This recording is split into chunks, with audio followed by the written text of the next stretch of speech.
Écoutez attentivement la vie et la mort. J'ai mis devant toi la vie et la mort, la bénédiction et la malédiction. Choisis la vie afin que tu vives, toi et ta postérité. La première révélation ici est que les décisions ne vous affectent pas seules. Quelle que soit la décision que tu prendras, elle aura des répercussions sur toi et sur tous ceux qui sont sous ta responsabilité, biologiquement, spirituellement et sociologiquement. Choisis la vie pour que tu vives, toi et ta postérité. Nos décisions ont des conséquences, non seulement pour nous, mais aussi pour toutes les personnes qui nous sont liées. Les décisions décident du destin. C'est la vérité. Ça, ce n'est pas simplement un cliché sociologique. Nos destins sont décidés, pas seulement par la volonté de Dieu, mais par les décisions que nous prenons. Nous vivons dans un monde où les progrès sont le fruit de choix et de décisions. Notre monde est rempli de gens qui ont fait toutes sortes de choix dans leur vie.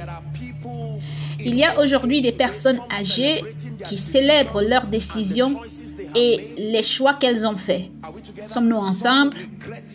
D'autres regrettent les décisions et les choix qu'ils ont faits. Lorsque Dieu a créé l'homme, l'homme était sa plus grande création. Il y a 7 choses que Dieu a données à l'homme.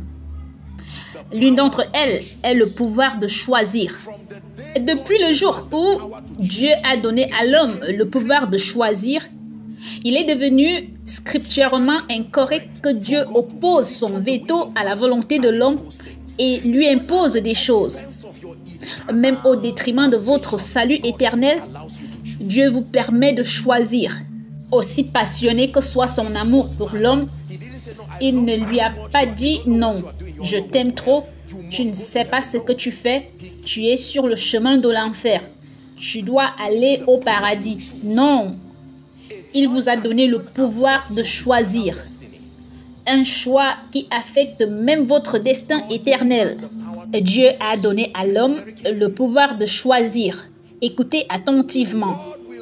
Dieu ne vous empêchera pas de prendre vos décisions. Cependant, il est important pour nous de savoir que vous ne choisissez pas les conséquences. Vous ne faites que des choix. Ce sont les choix qui choisissent les conséquences. S'il vous plaît, écoutez très attentivement. Vous avez seulement le pouvoir de faire des choix. Vous n'avez pas le pouvoir de choisir les conséquences de vos choix. Une conséquence est l'effet résultant d'une décision, bonne ou mauvaise. Aujourd'hui, notre monde est rempli de gens qui accusent les autres d'être responsables de leur vie. Nous blâmons les parents, écoutez attentivement, nous blâmons le gouvernement. Parfois, nous avons raison. Il y a une certaine légitimité dans ce que nous disons. Mais la plupart du temps, nous vivons dans un contexte sociologique où l'irresponsabilité est commercialisable. Si mon père était sérieux, je serais ceci. Si ma mère était sérieuse, j'admets qu'ils n'étaient pas les meilleurs. Mais nous oublions que Dieu nous a donné le pouvoir de choisir et que votre destin n'évolue pas seulement en fonction des décisions des autres. Vous avez le pouvoir de vous orienter littéralement vers le chemin de la vie ou vers le chemin de la destruction en prenant des décisions. J'ai partagé ici une histoire que j'ai lue il y a des années. Il y avait 2 hommes qui étaient des fils d'un ivrogne, un très grand ivrogne.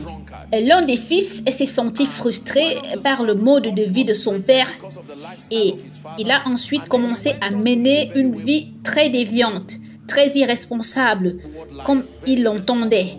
Alors que l'autre a décidé de se mettre au défi par le style de vie de son père et il a dit « Non, ma vie ne sera pas ainsi ». Il a pris une décision. Heureusement, il a trouvé un mentor très sérieux qui l'a guidé. Finalement, il est devenu une personne très prospère. Alors, un jour, quelqu'un les a invités à une interview, son frère et lui. Et il fut posé la question suivante au frère A. Pourquoi es-tu devenu une personne aussi irresponsable? Voici sa réponse. Il essayait d'apporter une justification en disant « Mon père était la cause, par exemple, mon père était la cause de mon irresponsabilité. » Ils ont demandé au frère B « Et qu'est-ce qui vous a poussé à devenir une personne aussi responsable ?» Il a répondu que mon père en était la cause. C'est la même raison qui a poussé quelqu'un à échouer dans la vie, qui a motivé une autre personne. Un autre exemple, quelqu'un est nouvellement arrivé dans un territoire et lorsqu'il est arrivé, il a rencontré un cultivateur. Et il lui a dit « Désolé, j'aurais appris que cette terre est pleine de cambrioleurs et de gens dangereux. » Le cultivateur a répondu « Vous avez raison. » Le gars est passé et lui, il a continué à cultiver. Une autre personne est arrivée dans la ville et a rencontré le même cultivateur.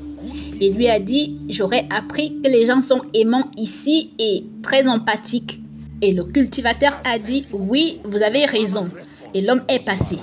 Pour les deux questions, la question sur les voleurs armés et des méchants et la question sur les bonnes personnes et des personnes sensées, le cultivateur a répondu « Vous avez raison. » Cela signifie qu'ils sont dans le même domaine. Tout dépend de ce que vous voyez. Tout dépend de qui vous a dit quoi. Sommes-nous ensemble? Les décisions décident du destin. Cela veut dire que tu peux décider que tu seras grand. Tu peux décider de vivre pour Jésus. C'est une décision. Savez-vous? Écoutez, en tant qu'homme de Dieu, parfois nous enseignons aux gens comme si leur cerveau était vide. C'est juste le Saint-Esprit qui dit « dites ceci » ou les démons qui disent « dites ceci ». Non, Dieu a donné à l'homme un esprit indépendant qui est rationnel et qui peut prendre des décisions qui sont respectées dans le domaine de l'esprit. La parabole du fils prodigue, rappelez-vous, la Bible dit « étant rentré en lui-même ». Elle ne dit pas « le Saint-Esprit lui a parlé ». Elle ne dit non plus qu'un démon l'a puni. Le monsieur est revenu à lui. Et voici ce qu'il s'est dit. Combien de mercenaires chez mon père ont du pain en abondance? Et moi ici, je meurs de faim. Je me lèverai, j'irai vers mon père et je lui dirai, mon père, j'ai péché contre le ciel et contre toi. Je ne suis pas digne d'être appelé ton fils. Traite-moi comme l'un de tes mercenaires. Dès qu'il a pris cette décision, le père a commencé à l'honorer aussi. Ils se sont rencontrés en chemin et non à la maison. Les décisions sont puissantes. Il y a des gens aujourd'hui qui sont entrés dans le royaume de la prospérité parce qu'ils en ont eu marre et qu'ils ont dit au nom de Jésus-Christ, j'ai trouvé dans les Écritures qu'en tant que croyant, j'ai l'avantage de marcher dans la bénédiction. J'ai décidé que les choses devraient changer. Il y a des gens qui sont devenus sérieux avec Dieu parce qu'ils ont pris leur décision. Le Saint-Esprit les a aidés, certes, mais ils ont pris leur décision que ma vie doit changer. Je ne voudrais pas me sentir obligé d'écrire des épîtres à la fin de mes jours pour dire aux gens, soyez sérieux dans votre jeunesse. Il y a aujourd'hui beaucoup de personnes âgées dont la vie est pleine de regrets. Quand on s'assoit avec elles, ce ne sont que des histoires de regrets. Oh, je me souviens de l'arrivée d'un tel au Nigeria dans les années 1960. Nous étions de ceux qui se moquaient de ceux qui servaient Dieu. Regardez-nous maintenant. Votre vie peut devenir une motivation ou un avertissement. Votre vie peut devenir une clé ou un cadenas, selon les décisions que vous prenez. Alléluia. Je connais une jeune femme qui se débrouillait bien et finalement, je pense qu'à un moment donné, l'oncle qui prenait soin d'elle a pris sa décision et a dit qu'il était fatigué. Vous savez, les ressources n'y étaient plus. Et ensuite, dans ses 17-18 ans, ils l'ont encouragée à se marier et une chose a entraîné une autre. La nouvelle m'est parvenue. Et puis, je lui ai dit, qu'est-ce que tu veux faire? Et elle a répondu, je veux me marier. Je l'ai regardée et j'étais sur le point de lui demander qui t'a motivé à prendre une telle décision. Une décision si insensée. Ensuite, j'ai dit non, je vais te laisser continuer, faire ce que tu fais. Je t'aiderai, mais tu dois décider d'être sérieuse. Puis-je vous dire ceci? Il est très risqué de soutenir des personnes qui n'ont pas pris de décision. Quelqu'un qui n'a pas décidé d'être sérieux avec Dieu, vous perdez votre temps à acheter des Bibles, à acheter des concordances, à payer son transport pour aller à l'église, alors qu'il fronce les sourcils et vous insulte. On ne donne pas à manger aux gens parce qu'ils ont une bouche. On donne la nourriture aux gens parce qu'ils ont faim. Sommes-nous ensemble? Dieu nous lance un défi avec ceci. Que nos destinées ne dépendent pas du contexte sociologique dans lequel nous nous trouvons. Nos destinées ne dépendent même pas des désavantages qui entourent nos vies. C'est ce qu'il a dit à Abraham. Lève les yeux du lieu où tu es, pas de là où tu veux aller. Tu peux lever les yeux de là où tu es et prendre une décision. Tu peux décider que pour les 3 prochaines années de ma vie, il faudrait un télescope pour voir d'où je viens à cause de la vitesse, de la régularité et de l'avancement. Il y a beaucoup de jeunes qui n'ont pas pris la décision d'être sérieux dans leur vie. Ils ne font que vieillir, ils ne font rien de leur vie. 40 ans, vous dites que je suis le dernier né et ils ne font rien. Je vous défie par amour. As-tu trouvé un emploi? Eh bien, vous savez comment est le Nigeria. J'ai juste soumis des candidatures. J'ai vu quelque chose en ligne. Je n'étais même pas sûre. Quelqu'un m'a appelé. Je vais postuler. Vous n'avez pas pris de décision. Vous pouvez prendre la décision que chaque jour, si je n'ai pas prié, mes yeux ne dormiront pas. Chaque jour, si je n'ai pas ouvert ma Bible, je dois entrer en contact avec cette écriture. Non pas par religion, mais par révélation. J'ai discerné la rentabilité de la parole de Dieu. Vous pouvez prendre la décision que chaque jour, je dois m'assurer que la connaissance de la vérité entre dans mes oreilles avant de m'endormir. Tu peux prendre la décision que je vais arrêter de gaspiller ma vie. Tu peux décider que je vais vivre une vie coordonnée et ordonnée. Vous peignez les cheveux, cirez vos chaussures, vous êtes responsable. N'agissant pas comme un voleur ou un bandit, c'est une décision. Tu peux décider qu'à partir d'aujourd'hui, je vais être sérieux. Au revoir à ses amis. Oh, que t'est-il arrivé? Oh, tu es devenue Marie. Tu es devenue Mère Teresa. Oui, je le suis devenue. C'est une décision. Il y a des gens aujourd'hui dans des cellules de prison partout dans le monde. Des prophètes, des apôtres, des hommes d'affaires. Il y a des gens aujourd'hui, respectueusement parlant, dans la tombe, qui n'ont rien à y faire à cause des décisions. Les amis peuvent vous aider à prendre de mauvaises décisions. Les parents et les proches peuvent vous aider à prendre de mauvaises décisions. Vous devez vous assurer que pour régner dans la vie, vos décisions doivent être cohérentes avec les Écritures. C'est pourquoi il est important de connaître les Écritures, car elles guident votre processus de prise de décision. Lorsque vos décisions ne sont pas référencées et cohérentes avec les Écritures, il n'y a pas de garantie pour une vie victorieuse. Le pouvoir des choix. Certains d'entre vous doivent prendre une décision. Mes chers amis, je vous aime, mais je vous apprécie sincèrement, mais vous vous êtes engagés dans la médiocrité. Je respecte votre décision, mais je ne suis pas prêt à profiter de cette conséquence. C'est pourquoi, par amour, je me détache de ce groupe de médiocres pour m'installer auprès de Dieu pour une vie victorieuse. Puis-je vous dire ceci? Quelqu'un qui a 20 ans a encore la possibilité de faire des erreurs et de se corriger. Vous qui avez 40 ans, cette personne est votre ami. Cette personne peut se permettre de faire des erreurs et de se repentir à 25 ans. Sommes-nous ensemble maintenant?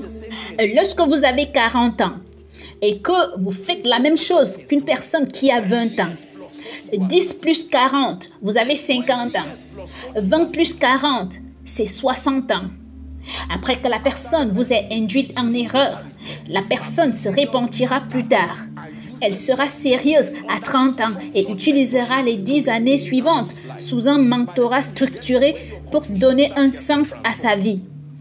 Lorsqu'elle aura atteint l'âge où votre confusion a commencé, elle serait transformée. Écoutez-moi, surtout maintenant que je sais que je parle à tout le monde dans le monde entier. Permettez-moi d'avoir un parti pris, de m'adresser à nous qui sommes d'origine nordique. Je le dis avec tout le sens de responsabilité et de respect. Notre contexte sociologique par défaut ne soutient pas le niveau requis de sérieux et de détermination qu'il faut pour exceller. Je ne suis pas en train d'insulter. Je fais partie de ce système. Mais par la transformation et la détermination, vous pouvez choisir de vous exempter. Sommes-nous ensemble? Et les gens vivent toutes sortes de vies médiocres. Décidez-vous. Là où mon père n'a pas pu aller, là où ma mère n'a pas pu aller, la même énergie que vous utilisez pour les insulter, c'est la même énergie que vous pouvez utiliser pour décider d'être sérieux. Alléluia. Quelqu'un peut s'asseoir et dire « Je n'ai pas eu de chance d'avoir des parents formidables, mais je vais être responsable. Je ne volerai pas. » Il irait ouvrir une petite laverie et dirait « Voici, Père, ce que je fais comme gage de ma décision. » Et Dieu le bénira. Un jour, quelqu'un viendra laver sa voiture et dira « Jeune homme, que sais-tu faire ?» Et vous lui dites « Bien, je me débrouille. » Quelles sont vos qualifications? Vous dites « Peut-être que je peux faire ceci et cela. » Et il vous dit « Vous m'avez l'air gentil, monsieur. Est-ce que je peux vous choisir pour faire quelque chose ?» Et dans 6 mois, sa vie aurait changé. Voici ce que nous disons de ces personnes. Tu es chanceux. Dites après moi au nom de Jésus. Encore une fois, au nom de Jésus. Je décide par la grâce de Dieu qu'à partir de ce soir, j'excellerai. Qu'à partir de ce soir, je serai visionnaire. Qu'à partir de ce soir, j'irai de l'avant. J'irai de l'avant. Je vais avancer au nom de Jésus. Je vois une destinée glorieuse et je suis en partenariat avec le Saint-Esprit. J'y arriverai. Décidez-vous. Arrêtez toutes ces excuses. Tu insultais tes parents depuis l'âge de 20 ans, maintenant tu en as 40. Tu insultes tout le monde. Mon père était herboriste. Au moins, il a admis qu'il était herboriste avant de mourir. Toi qui n'es pas herboriste, qu'as-tu fait de la grâce qui t'a été donnée? Les Nigériens, les Africains, nous blâmons tout le monde, y compris Jésus-Christ. Nous lui reprochons d'être mort pour nous. Blâmez votre pasteur. Vous blâmez Jésus-Christ lorsque vous blâmez le genre de berger qu'il vous a donné. Oh, nous jeûnons à nouveau. Oh, encore une veillée nocturne alors que tu sais d'où tu viens. S'il vous plaît, au nom de Jésus-Christ, décide que tu prendras une décision de qualité. La décision de connaître Dieu et d'aimer Dieu. La décision de garder ton destin devant toi et d'être sérieux. La décision de ne jamais laisser la douleur t'arrêter. Les champions sont ceux qui ont maîtrisé l'art de vaincre la douleur. Vous pouvez fatiguer la douleur jusqu'à ce qu'elle vous laisse aller de l'avant. Oui, je pourrais me réveiller le matin. Oui, je pourrais rester dans cet appartement d'une chambre pendant 10 ans. Mais je refuse. Je reste concentré. Il dit, je fais une chose, oubliant les choses qui sont derrière. Je cours vers le but, vers le prix de la vocation céleste de Dieu en Jésus-Christ. N'aie pas honte de là où tu es. N'aie pas honte de ton niveau actuel. Mange le gari avec honneur. Fuis une fausse vie. Ce genre de fausse vie ne simule pas ce qui peut être réel. Sois patient. Les dévoreurs peuvent être des hommes. Ils entrent dans votre vie et vous poussent à des niveaux que vous n'avez pas encore atteints. Ils se moquent de vous parce que vous suivez le processus. Ah, à ton niveau, tu es encore ici. Tu es encore dans une chambre et vous vous sentez gêné d'être patient avec Dieu. Décide-toi que je marcherai sur le chemin de ma destinée avec honneur. Je tremperai du gari avec honneur pendant que je prierai. Seigneur, je te loue parce que je nourrirai des nations au nom de Jésus-Christ. Pendant que cela se produit, vous n'avez qu'un seul pantalon. Ne faites pas savoir au monde entier que vous n'avez qu'un seul pantalon. Vous portez vos émotions, les mettez sur le pantalon et nous obligez à savoir que c'est le seul pantalon que vous avez. Repassez-le avec honneur. C'est un seul pantalon, mais profitez-en parce que après il vous manquera. Laissez-moi vous dire ceci. Savez-vous pourquoi Dieu nous permet parfois de passer par ces choses? Parce que, voyez-vous, le succès est très magnétique. Il faut se souvenir d'où l'on vient pour se maintenir. Les plus grands d'entre les hommes, voyez-vous, quand vous entrez dans le palais, vous n'avez presque plus de cicatrices. Même, vous pouvez oublier que vous avez été en prison. Alors, le souvenir de ces choses vous rappelle afin que lorsque le succès vient avec sa séduction, le Saint-Esprit peut se servir d'hier pour vous dire de faire attention. La célébrité peut détruire. Le succès peut détruire. Alors, le souvenir d'où vous venez peut vous aider.